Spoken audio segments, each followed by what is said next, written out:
नमस्कार। हिमाचल प्रदेश की बड़ी खबरों में आपका स्वागत है। आप देख रहे हैं हिंदी टीवी न्यूज और मैं हूं आपके साथ अविरल जैन। हिमाचल प्रदेश में दिन भर क्या हुआ, ये तमाम बातें आज हम आपके साथ साझा करने वाले हैं। चौड़ा मैदान में प्रदेश सरकार के खिलाफ गरजी भाजपा, पुलिस व कार्यकर्ताओं में धक्का मुक्की। भाजपा की ओर से गुरुवार को शिमला के चौड़ा मैदान में विधानसभा के बाहर सरकार के खिलाफ प्रदर्शन किया गया। रैली में हजारों कार्यकर्ता प्रदेश भर से चौड़ा मैदान पहुंचे। इस दौरान कार्यकर्ताओं ने सरकार के खिलाफ जमकर नारेबाजी की। चौड़ा मैदान में प्रदर्शन के बाद जब भाजपा कार्यकर्ता बैरिकेड्स को धक्का देकर विधानसभा की ओर बढ़ने का प्रयास करने लगे तो पुलिस ने उन्हें रोक दिया। कुछ बैरिकेड्स पर चढ़कर आगे बढ़ने का प्रयास करने लगे लेकिन सफल नहीं रहे। इस दौरान जमकर धक्का मुक्की हुई, इससे माहौल तनावपूर्ण हो गया। प्रदर्शन की अध्यक्षता भाजपा प्रदेश अध्यक्ष डॉक्टर राजीव बिंदल ने की, जिसमें प्रदेश प्रभारी श्रीकांत शर्मा, सह प्रभारी संजय टंडन, नेता प्रतिपक्ष जयराम ठाकुर, विधायक समेत कई वरिष्ठ भाजपा नेता मौजूद रहे। रैली को संबोधित करते हुए भाजपा प्रदेश अध्यक्ष डॉक्टर राजीव बिंदल ने कहा कि हिमाचल में कांग्रेस सरकार के 2.5 वर्षों के कुशासन ने प्रदेश को बर्बादी के कगार पर ला खड़ा कर दिया है। रैली के लिए भाजपा कार्यकर्ताओं को रोकने का आरोप लगाकर सदन से बाहर विपक्ष।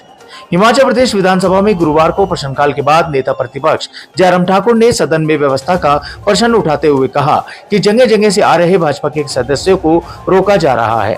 उन्होंने कहा कि 8 किलोमीटर से भी लोग पैदल आ रहे हैं। हरियाणा से वाटर कैनन मंगवाए गए हैं। उन्होंने कहा कि यह लोकतांत्रिक व्यवस्था में सही नहीं है।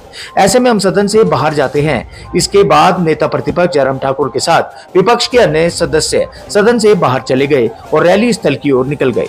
भाजपा विधायक दल के सदन से बाहर जाने के बाद मुख्यमंत्री सुक्खू ने कहा कि इनके बाहर जाने का कोई कारण नहीं है। सीएम सुक्खू बोले, हिमाचल में माइनिंग पॉलिसी बदलने के लिए सभी से मांगेंगे सुझाव। मुख्यमंत्री सुक्खू ने कहा कि हिमाचल प्रदेश में सारे माइनिंग रूल्स को देखा जाएगा। अभी पॉलिसी को समझा नहीं गया है, इस सारी पॉलिसी को समझने की जरूरत है।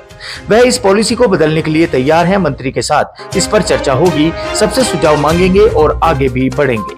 भाजपा विधायक जनकराज के प्रश्न के उत्तर में यह जानकारी मुख्यमंत्री सुक्खू ने प्रश्नकाल में दी। दूसरे राज्यों के लोगों को प्रदेश में जमीन पर देने होंगे अब दुगनी स्टाम्प ड्यूटी।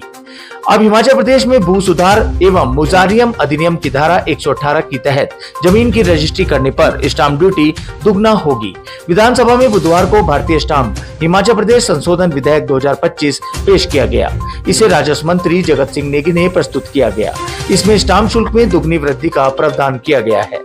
इसके अनुसार प्रदेश से बाहर के लोगों को धारा 118 के तहत स्टाम्प शुल्क 6% के स्थान पर 12% देना होगा। इस संबंध में विधेयक पर आज चर्चा संभावित है और इसे पारित भी किया जाएगा। भू राजस्व अधिनियम 1972 की धारा 118 के तहत हिमाचल प्रदेश के लोगों के हितों को सुरक्षित रखने के लिए एक विशेष प्रावधान होगा। इसमें धारा 118 के तहत हिमाचल के गैर कृषकों को जमीन तब्दील करने या नाम रोकने पर भी रोक है।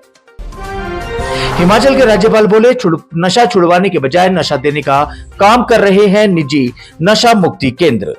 राज्यपाल शिव प्रकाश शुक्ला ने कहा कि नशे से युवाओं को बचाने की जरूरत है। इस दिशा में सभी को मिलकर कदम उठाने होंगे। उन्होंने कहा कि प्रदेश में कई निजी नशा मुक्ति केंद्र इसे खत्म करने की जगह नशा देने का काम कर रहे हैं। राज्यपाल धौलाकुआं में बुधवार को नशा उन्मूलन जागरूकता शिविर में संबोधित कर रहे थे।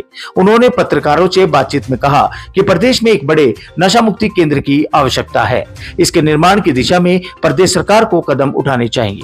निजी स्तर पर जो नशा मुक्ति केंद्र चल रहे हैं वे कहीं न कहीं नशा खत्म करने की जगह नशा देने का काम कर रहे हैं और यह बड़ा गंभीर विषय है।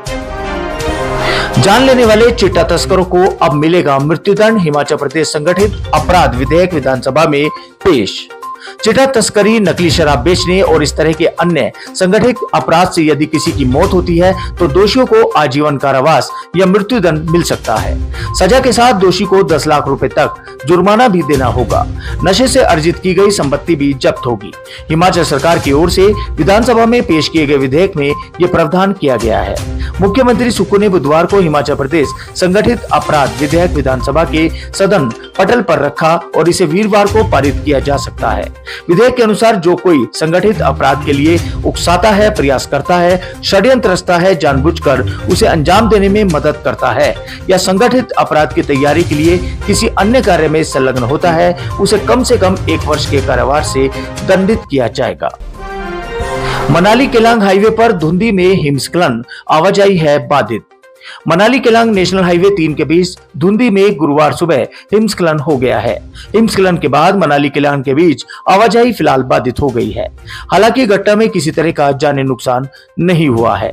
पहाड़ों में गर्मी बढ़ते ही अब हिमस्खलन के खतरा बढ़ गया है। प्रशासन ने पर्यटकों व यात्रियों से अपील की है कि सावधानी पूर्वक यात्रा करें। किसी भी आपात स्थिति में प्रशासन या जिला आपदा प्रबंधन को संपर्क करें। उधर मौसम विभाग केंद्र शिमला के अनुसार आज लाहौल स्पीति, कांगड़ा, चंबा, किन्नौर, कुल्लू, शिमला, मंडी, उन्ना, बिलासपुर व हमीरपुर के कुछ स्थानों पर हल्की बारिश की संभावना है और चोटियों पर बर्फबारी भी हो सकती है।